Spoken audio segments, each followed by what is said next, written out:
Hi, welcome to a 2023 A Brighter Me project brought to you by Illuma. I am here again. I'm Ali Waddell, the CEO and co-founder of the Illuma Ketamine Clinic here in Austin, Texas. We are on week 7 of our 8-week journey to make 2023 the brightest year possible.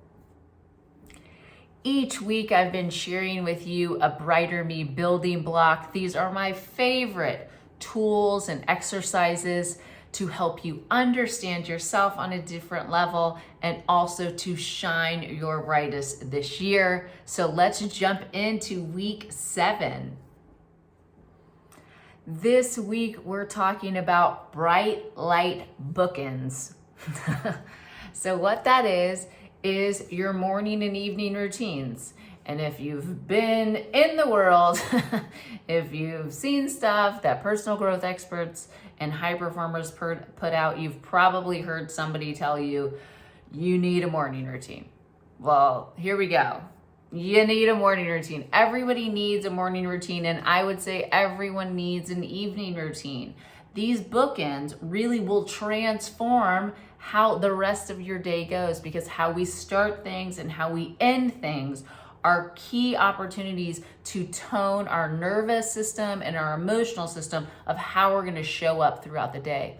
The other thing that I love about this is slowly over time, building these habits, they stop becoming decisions. You don't have to choose to make them anymore. They actually become part of your lifestyle, which is the whole goal of everything we've been working on. We don't need you to choose to eat healthy.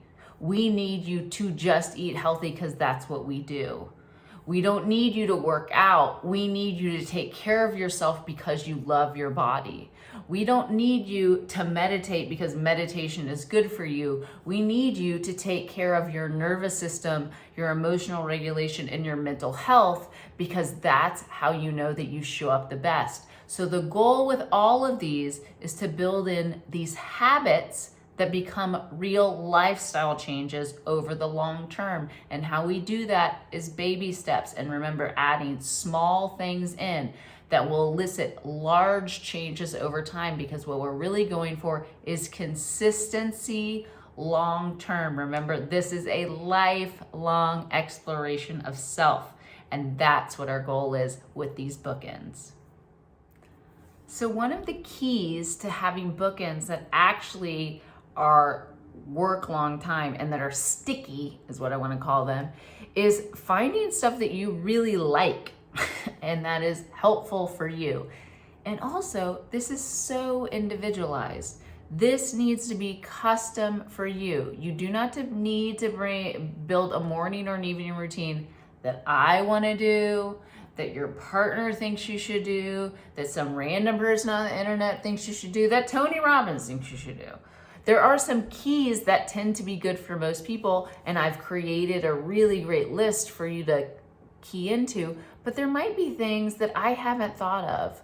Music, dancing, journaling, meditation, taking care of your body through movement. So there's all kinds of things that you can build in, but the key is, first off, use this as a little bit of an experiment. Try things on. I suggest that you try, if you're adding something new in, try it for a minimum of 2 weeks. Try to do it almost daily, if not at least during the work week, but I think daily.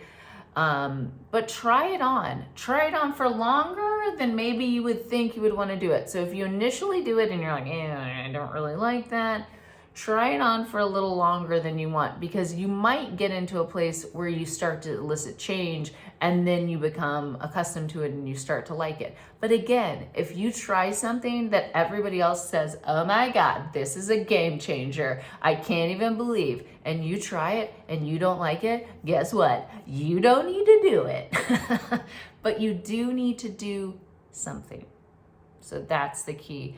So step 1 is, I've made you again a resource list on the worksheet. Remember, the worksheet can be found in the description below, so make sure you download that. So I've made a worksheet. I've also linked out to some of my favorite resources for each of those. So like my favorite meditation app, some morning movement routines that I really like, some of my favorite massage oil for connecting with your partner. So a few different things, but again, make things that you really like and then try them on. Now I'm gonna walk you through what that would look like in the morning and in the evening with a bright light walkthrough.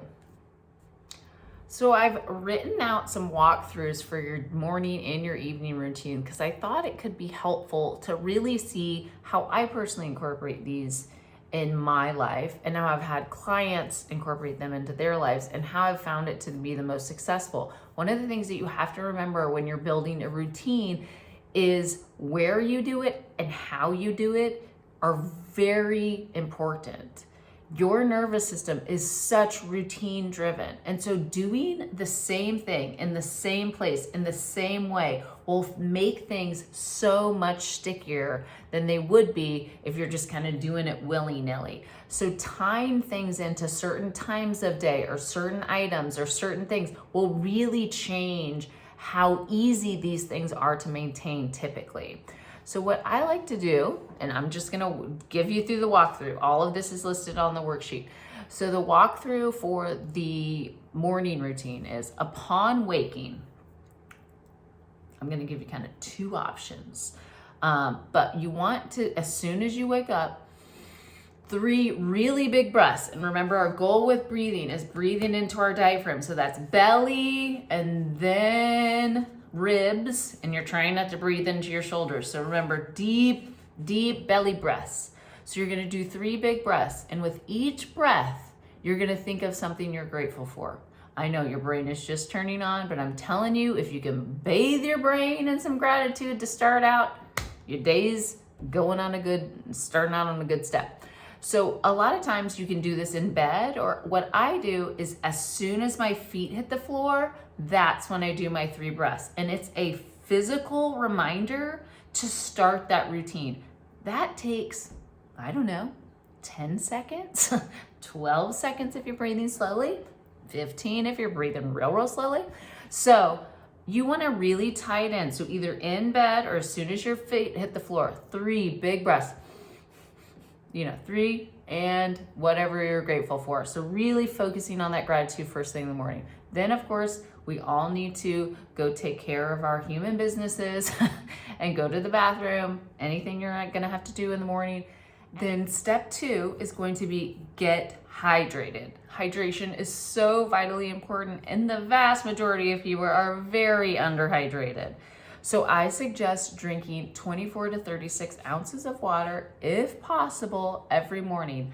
I like to incorporate salt and also lemon or apple cider vinegar in there. So I think those are the best. They really get your gut going in the right level, and then they really get your hydration front loaded, which can be very helpful to make sure that you're getting in enough water throughout the day.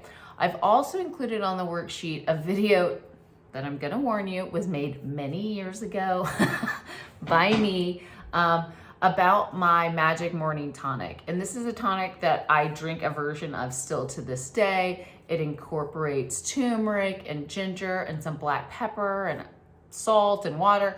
And so this is also a really beautiful way to start your day. You can drink it hot or you can drink it cold, and it really just helps set your system up to be running smoothly throughout the day.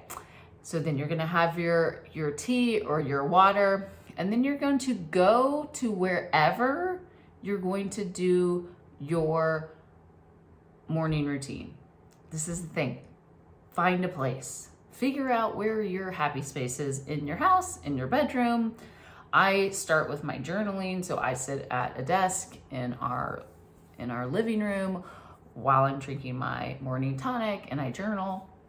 But figure out where your space is gonna be, which is gonna be really dependent on what is your first thing that you're gonna do in your morning routine. So again, we're starting with baby steps. If you do not have a morning routine, please only choose one thing to do to start, just one. You're gonna get really excited maybe, and you're gonna wanna do like 4 things in a row. But what happens when we do that is we set ourselves up for this expectation, and then what happens is things start to fail and you give up on all of it. And it's a lot easier to turn those blips into tiny little speed bumps if you're only doing small changes at once. So again, if you don't have a morning routine currently, I would suggest just select one item that you want to try. And all you have to do is do it for 5 minutes. Whatever it is, for 5 minutes. Just try it for 5 minutes. That's all you're gonna do to start out with. It is a win. You wanna check it off, win for the day, all right? If you already do have a morning routine, I would suggest building on that, maybe adding something in. I like to do sometimes blocks of 5, blocks of 10 minutes. So maybe I journal, then I read, then I plan my day. So that, total might be 30 minutes, but I'm only doing 5 to 10 minutes of each thing. So it really shouldn't take you too long. Okay, then the last part is after you've done your morning routine, you've checked it off, hooray, high five yourself. Then you want to spend just a little bit of time planning your day. So think about, what building block or what are you working on today? Any kind of planning that you need to do. I have a planner that I do for work. And then lastly, this kind of goes back to a previous lesson, is really think about your day and take a few minutes to think about where could you get off track today in any area of your life, emotionally, physically, mentally. What are the things that potentially could come up that could be those roadblocks that could really halt your momentum or change your emotional state and negatively impact you? And what can you do to plan or prepare for those? So if you just take, those few minutes in the beginning of the day to kind of scan your day, of course you cannot think of everything, that's okay, but scan your day and really see, what could potentially come up, and then come up with contingency plans for those. So that's it. That's your whole morning routine. At the most, that is taking if you're doing one thing, it's maybe taking 15 minutes, 20 minutes. I get it. Everybody's busy. Listen, I have children. Things are hard. It's not always easy to incorporate. But I promise, starting your day with positivity, with planning, everything else will feel a lot more simple. Also remember, something's going to come up and you're not going to do it. And beating yourself up about that is not helpful. Just the next day, start again. And guess what? You get off for a week, not a big deal. Start again. You don't need to wait till Monday. You can start again on Friday. You don't need to reset yourself all the time. But remember, we're just trying to start again and start again. So basically, evening is going to be super similar. So the first step in evening routine is setting yourself a bedtime. I know, might feel lame. Feels great for me. But find a bedtime. You do need sleep, and people need more sleep than they think. Minimum of 7 hours. Minimum. Really 8 to 9. Women, we actually need more than men. Yeah, I know. It's true. So make sure that you really are understanding when you need to get up and when you need to go to bed, and really set that bedtime. Also, for your circadian rhythm, going to bed at the same time and getting up at the same time is very important for sleep hygiene. So that goes into my first thing. So now we set our bedtime. What does that mean? That means screens off a minimum of an hour before. Also stop eating at least 2 hours before. So stop eating. Also limit drinking, especially if you need to get up and go to the bathroom a lot. That's a big interrupter of sleep. And turn off those screens. Those screens are wonderful, but they do mess up our circadian rhythm because of blue light. So if you are using screens, make sure you're using blue light glasses or you have night view on your phone. But even with that, studies have shown that it still impacts us. So get a real book, start reading a book, go for a walk, stretch your body, whatever you're gonna do. Remember, what is your evening routine? Depending on what it is, you're either going to get ready for bed and then do your evening routine, or you're going to do your evening routine and then get ready for bed. I typically get ready for bed first, and then I get into bed, or wherever. Just like your morning routine, you need to do it at the same place every day. make your bedroom your sanctuary. Make sure you're not working in your bedroom or doing other things in your bedroom. Make sure it's your sanctuary of relaxation and connection. And you're gonna get into your area and you're gonna perform whatever your evening routine is. I love breath work. I love breath work for my evening routine. I also love reading. So those are my two favorites.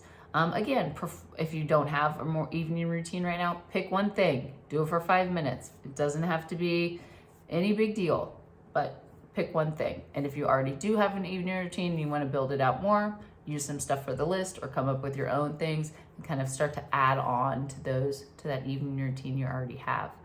And then lastly, we want to end with kind of a small reflection on the day. So I like to ask myself 3 questions whenever I am getting ready to drift off to sleep. So the 3 questions that I like to end the day on, and you can do these just in your head. You can also tell them to your partner. It's a really good practice to get in with your partner to kind of do these routines together. You can even journal them if you like to journal and you want to kind of keep them for posterity's sake. But the first 3 things that I like to go through is, what did I do great today? Or what made me feel great today? So go through, remind yourself that you're working hard, that you are doing positive things. A lot of times when life feels hard, that gets far away and a little foggy. And then 3 things you learned today. So remember, all opportunities create learning, all obstacles create learning. So what are 3 things you learned today? And lastly, just like we started our day, we want to bookend our day with gratitude, because it is clinically shown to make everything in your life, including your health, better. And so what are 3 things you're grateful for? Also, ending your day in a positive mindset will, for many people who struggle with going to sleep because of a busy mind, will help calm them, especially after they've done an evening routine. And so hopefully these bookends will really help you to start and end your day in a super positive way and create the life that we've been working so hard to accomplish. And I know you can do it. Thank you for joining me on week 7 of A Bride and Me project. We just have 1 week left. So again, if you haven't watched all the videos, go back and watch the videos. If you want to make sure that you're notified of our future videos, make sure that you subscribe. And then if you have any feedback, any thoughts, you want me to do more of these, you want me to do less of these, please, my email is in the description below. I would love to hear from you and get any feedback you have as we're kind of growing as a clinic. We want to make sure that we're really honoring and giving you as much needed support and content as possible. So have a great day, and I will see you for our final week next